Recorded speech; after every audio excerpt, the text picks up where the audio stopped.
Hello friends, ඉතින් ඔන්න අද අපි ඇවිල්ලා තින්නේ InShot කියන ඇප් එකෙන් green screen remove කරන්නේ කොහොමද කියලා ඔයා කියලා දෙන්න තමයි. මම මීට කලින් උගන්වලා දෙනවා මේකෙන් වීඩියෝ එඩිට් කරන්න හැටි. මෙන්න මේ new කියන කොටසට ගිහිල්ලා අපිට කැමති වීඩියෝ කොටස ඉතින් මුලින්ම තෝරගන්නවා. ඒ කියන්නේ green screen තියෙන එක නෙමෙයි. අපි green screen එක දාන වීඩියෝ කොටස. ඉතින් මම මේ වීඩියෝ කොටස තෝරගත්තා.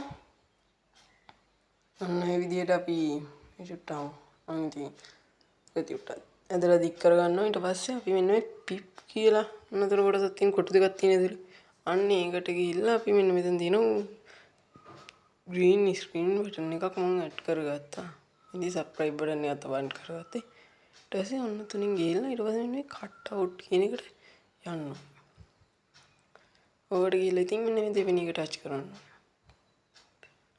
ඔන්න ඔකට ගිහින් ඉතින් ඔන්න ඉතින් green screen remove වෙනවා. ඊට පස්සේ හරිය දෙන්න තියෙන්නේ අපිට. හරි ඉතින් ඔන්නම තමයි අපි green screen ඇඩ් කරගන්නේ. අපි ඊට පස්සේ මෙන්න මේක තව ටිකක් ලොක් කරගමු. අන්න මේ විදිහට ඉතින් ලොක් කරගත්ත හැකි. හරි ඉතින් මෙන්න මෙතන export කියන එක දුන්නාට පස්සේ ඔයගලන්ට ගැරලියටම මේක සේව් කරගත්ත හැකි. එහෙනම් ඉතින් අදට වීඩියෝ එක ඉවරයි.